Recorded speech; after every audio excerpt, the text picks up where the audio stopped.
Hello and welcome to the latest episode of the Retirement Cafe podcast, which is brought to you by retirement planning specialists MFP Wealth Management. This episode is the first in our series on changing perceptions of aging, and I can't think of anyone more appropriate to interview than my guest today. Despite only being in her mid-30s, Dominique Afacan was worried about getting old. To her, old age was an unhappy place, mostly filled with loneliness, rocking chairs, and possibly some tea and biscuits if she was lucky. So together with a friend, Dominique set out to find people over 70 who made old age look more appealing. Here to tell us all about her journey is Dominique. Welcome to the podcast. Thank you for having me. No, it's a pleasure. It's a pleasure. So this is, I'm really excited about this conversation. So can you tell me a little bit about yourself, your background, and then where all this came from? So I am a journalist, editor, writer by trade. Have been doing that for over a decade, and have lived in London, New York, Hong Kong. Now I'm living back in London finally. Wow. I'm turning 40 in June, and I think this all started in my mid-30s, as you mentioned there in the intro, when I realized I was getting old and I wasn't crossing off all the requisite milestones for my age. And everything that was being thrown at me from society and the media to the beauty products in my makeup bag all suggested that aging was this terrible thing that I should fear and attempt to stop, in fact. Right. So yeah, well, okay. So and then you must have had some chats with the Helen Cathcart, your photographer friend. Yeah, I think I can imagine you sitting there over a cup of tea or maybe a glass of wine. It was a bottle of wine.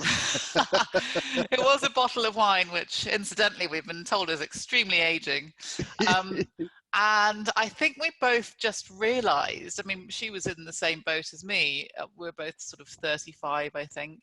And we just realized that we had this joint fear that was just, we kind of realized that it was ridiculous, but at the same time, we couldn't stop feeling worried about what our future held and feeling that everything was going to become a bit bleak as every year went by.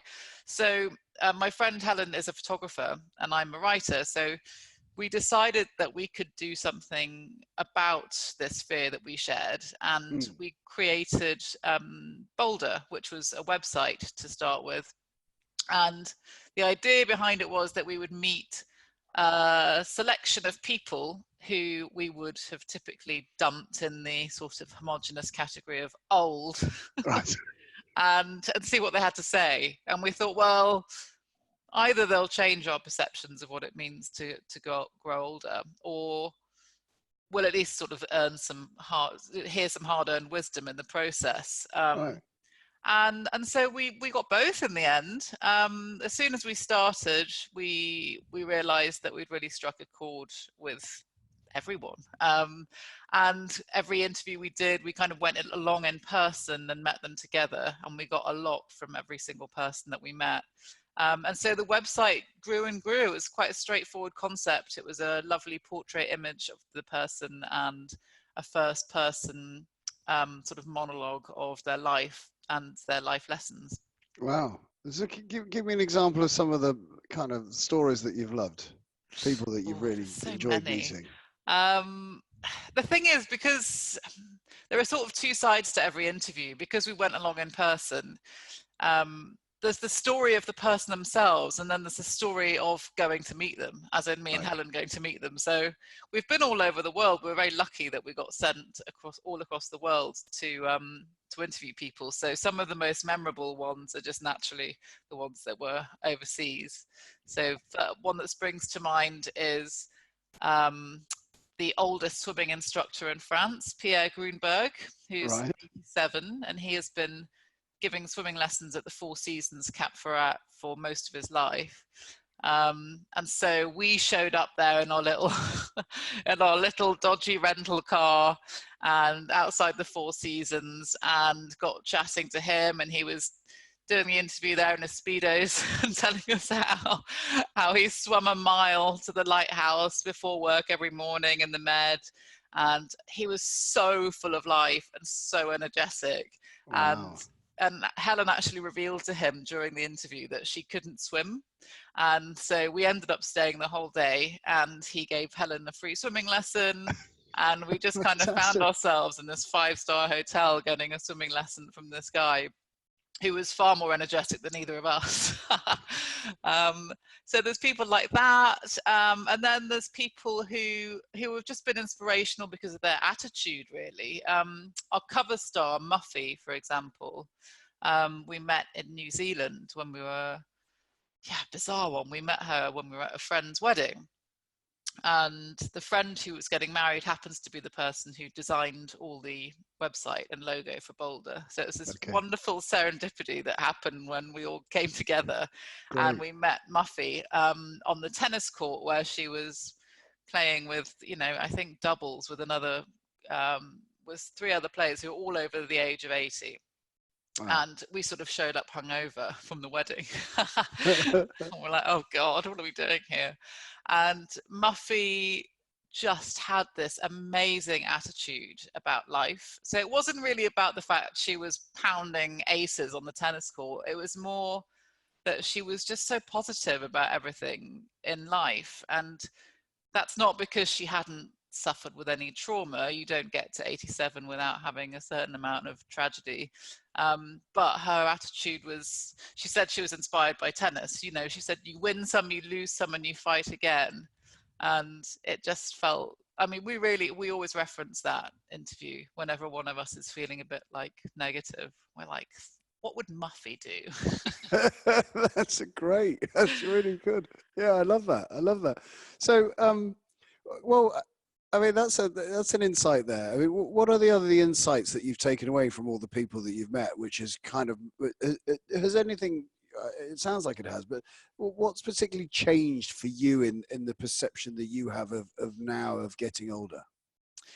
Yeah, I think I would be lying if I said, oh, I'm absolutely fine about it now. I'm fully aware that aging does come with hindrances and hiccups, but I've definitely seen the other side now, and I have had my complete attitude changed when it comes to the stereotypes that I was tuning into before, and realizing that they were completely inaccurate in most cases.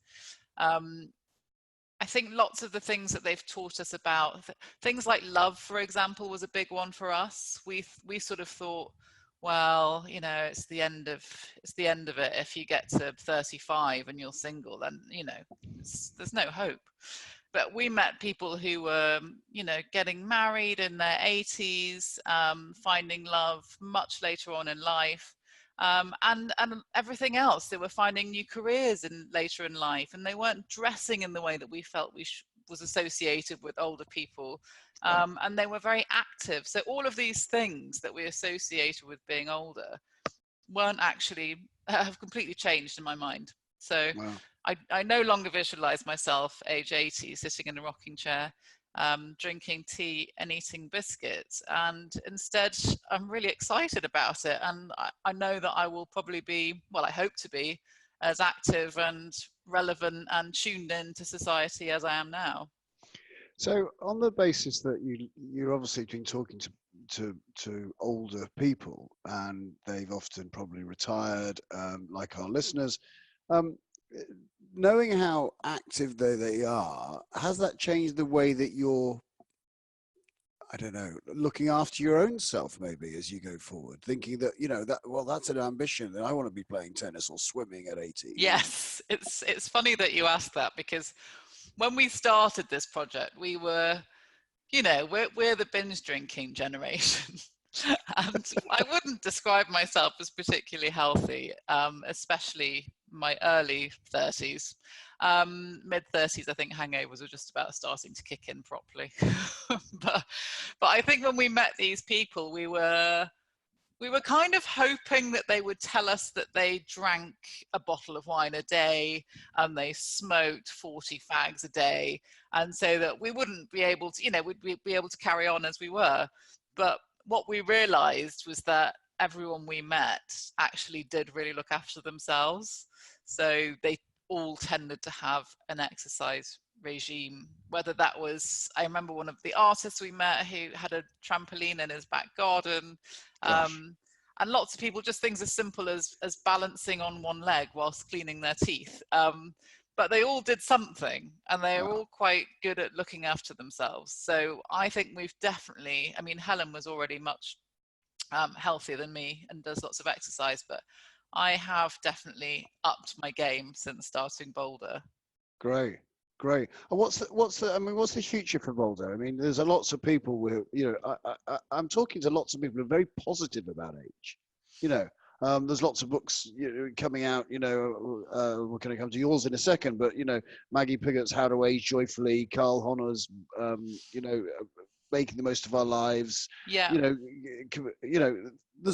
I think there's a lot of positivity around aging now. We seem to be getting more of a message that it's not this just, I hope so. We're going to end up being decrepit and on walking sticks and the rest of it. But some people do face challenges, of course, around health, don't they? And community, and we know there's more isolation and things. So how do you look at the more negative sides? I mean, lots of stories about real positive people, but what's the flip side of the coin?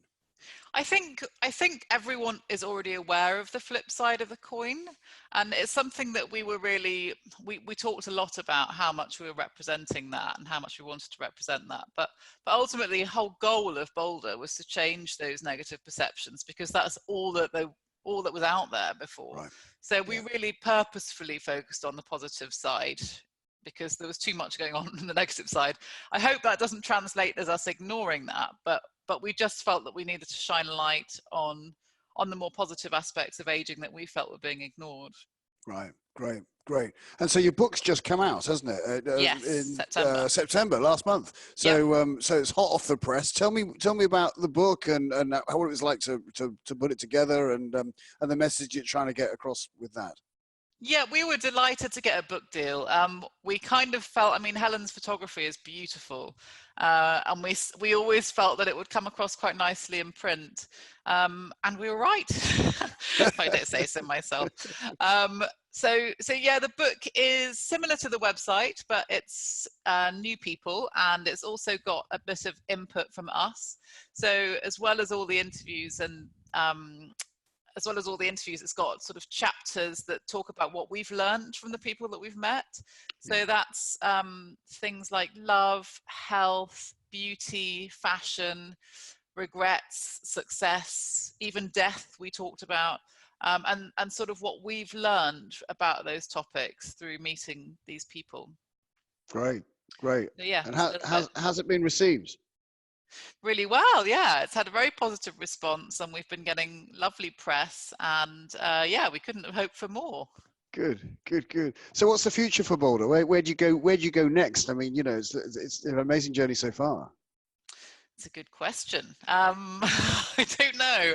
I mean, we're carrying on doing interviews for now, and we're very busy with promotion of the book. I think probably the next thing for us would be thinking about taking it to TV, perhaps, but we'll see. We're not too sure yet. Yeah. Well, I think it's definitely true that we can all gain inspiration by inspiring people.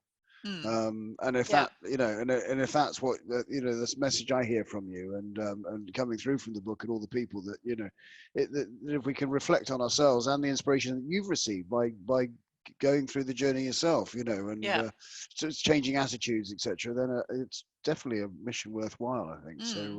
So well done you, by the way. Took the words right out of my mouth.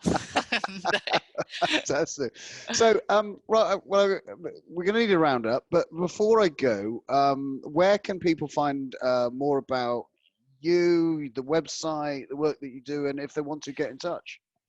So the website is www.b-boulder.com, and that's be-boulder.com. Our social media is @being_Boulder, and the easiest way to find our book is probably on Amazon. Although we have just been launched in Oliver Bonus. And I think if you type us in, you'll find us in Waterstones and WH Smith's and all the other shops. Fantastic. Well, that's brilliant. I'll put all those links in the show notes, Great, so you. that people can just hit that and find out more about you. Well, once again, thank you for your time, and I wish you all the success with Boulder. Thank you very much. Thank you for having me. If you'd like to find out more about Boulder, see some wonderful photos and read about some inspiring people, or order Dominique and Helen's book, please check out the show notes on our website at theretirementcafe.co.uk, where you will find some useful links. If you've enjoyed this episode, please do leave a review on iTunes to help more people like you to discover us. It really does help. You can also subscribe via iTunes or your preferred podcast player so you never miss an episode. We will continue this series on changing perceptions about aging in December. As always, please email me with any feedback on hello@theretirementcafe.co.uk.